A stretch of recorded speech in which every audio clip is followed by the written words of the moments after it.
Ini smartphone. Ini tablet. Ini apaan?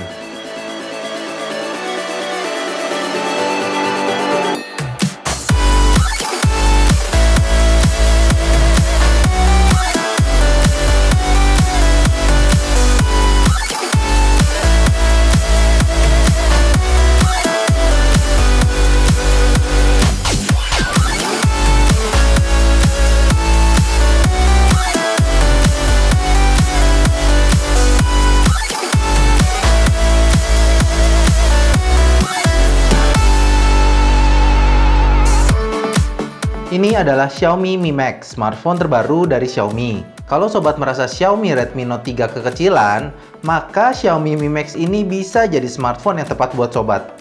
Udah, tangan lo segede apa, sob? Ini HP mungkin di pabriknya minum Zevit Grow kebanyakan, sob. Bukan sponsor. Kita mulai dari boxnya. Uniknya, boxnya tampak normal ya, tidak menunjukkan tanda-tanda gigantisme. Terus ini ada apa lagi? Kayak stiker buat di kamera.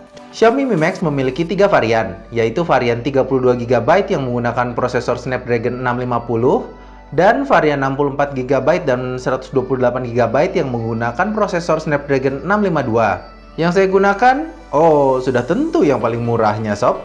Smartphone ini belum datang resmi ke Indonesia. Saya sendiri dapat dari banggood.com. Harganya ketika video ini dibuat sekitar 4 jutaan ya, sob. Cek link di deskripsi aja buat harga terkininya. Oke, pertanyaan yang paling sering saya dapat kalau misalnya saya belanja di e-commerce luar atau misalnya di sini banggood.com adalah aman apa enggak, dan yang kedua, kena pajak tambahan berapa? Jadi kita jawab satu-satu, sob. Yang pertama, aman apa enggak? Saya sih sudah berkali-kali ya sama banggood.com, walau belum bisa dibilang sering juga sih. Tapi sejauh ini yang bisa saya sampaikan adalah belum ada masalah sama banggood.com. Yang kedua, kena pajak tambahan berapa? Jadi begini, sob. Saya sih nggak pernah minta ya, cuman setiap barang yang dikirim sama banggood.com ini selalu di checklist gift gitu. Dan selalu di-declare harganya itu nggak lebih dari $50 dan deskripsinya adalah MP4 player. Jadi dengan harga segitu biasanya itu akan lolos dari custom di Inggris. Ketika saya coba tanya ke customer service-nya banggood.com, hasil yang saya dapat adalah ini. Jadi ya itu aja yang bisa saya katakan. Isi dalam boxnya ada HP-nya yang wih, gede banget. Kemudian ada SIM card ejector dan panduan penggunaan yang sangat simpel. Tentunya masih dalam bahasa Tiongkok ya, sob.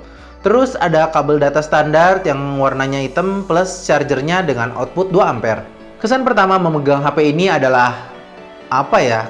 Kayak nggak percaya aja kalau dibilang HP ya kegedean dan lebih mirip tablet sebenarnya. Dan kayaknya nggak mungkin digunakan pakai satu tangan karena HP-nya aja udah segede tangan saya, sob. Bentar. Lah, ini kok stiker kameranya masih nempel? Udah. Bagian belakangnya logam ya, sob. Persis mirip kayak Redmi Note 3. Terus ada stikernya. Ini kenapa mencong sih stikernya?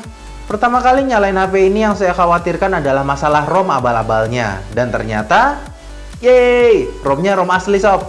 ROM asli Cina maksudnya.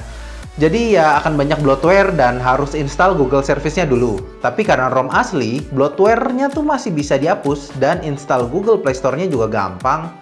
Oh iya, Xiaomi Max ini punya layar dengan diagonal 6,44 inch. Jadi ya emang gede banget, sob. Tapi ajaibnya setelah beberapa hari penggunaan jadi terbiasa akan besarnya smartphone ini. Layar besarnya pakai panel IPS dengan resolusi Full HD. Kerapatan pixelnya di sekitar 340 ppi. Jadi masih terasa nyaman dan cukup crispy.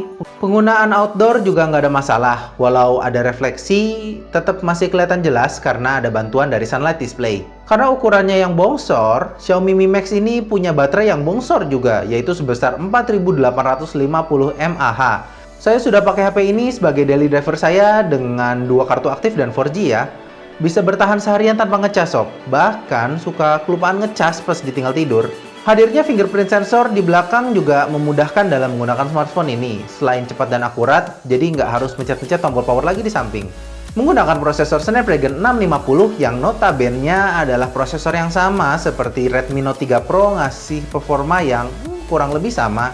Masih ngebut sih, tapi entah kenapa Antutunya kok nggak segede Redmi Note 3 ya. Tapi hadirnya RAM 3GB ngasih performa multitasking yang tanpa kendala. Kayaknya untuk MIUI minimal RAM 3GB deh buat heavy user. Kameranya yang 16 megapiksel sejauh ini suka banget. Ngasih warna yang gonjreng dan dynamic range yang oke. Lebih baik dari Redmi Note 3. Walau untuk low light-nya belum saya tes ya. Kamera depan yang 5 megapiksel sejauh ini masih memuaskan, wide angle dan ada fitur Gantengify, biar makin ganteng pas selfie. Tapi memang saya rasakan bahwa smartphone bongsor ini tidak akan cocok untuk semua orang. Kalau sobat nyaman dengan HP 5 inch ke bawah, ya jangan sekali-sekali nekat untuk pakai smartphone ini. Karena mengoperasikan Xiaomi Mi Max dengan satu tangan itu masuk ke dalam kategori sulap sob. Sejauh ini keluhan saya ya itu doang, kegedean. Kalau taruh di kantong celana kayak ada yang ngeganjel pas duduk, masukin saku jaket juga nggak muat. Jadi ya selalu saya masukin ke tas kalau lagi nggak dipakai. Itu aja yang bisa saya kasih tahu kali ini. Ini bukan full review ya, kemampuan gaming sama baterai belum saya explore lebih jauh. Kalau mau lihat reviewnya silahkan tekan tombol like ya sob, dan komen juga di bawah apa yang mau dilihat. Kalau menurut sobat nggak usah dibuat reviewnya ya, tolong kasih tahu juga di kolom komen ya sob. Misalnya sobat pengen yang lain aja gitu. Oke, segitu aja di sini dengan Moldy dan Moldy out.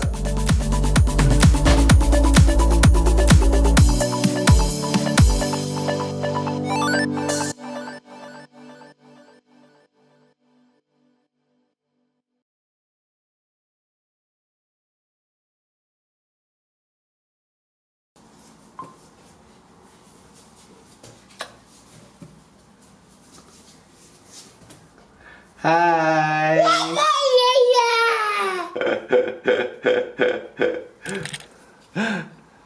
Yang dikebentur-bentur itu kameranya. Habis dari mana? Ih, kamu bau pup. H0 katanya kamu teh laki H0.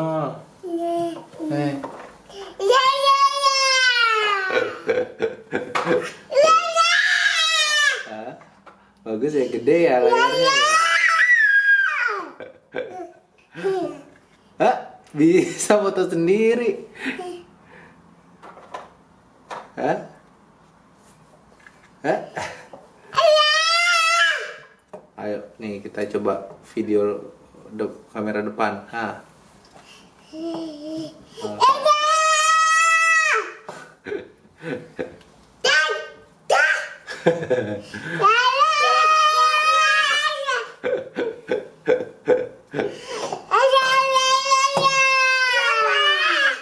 Dadah dulu. Dah.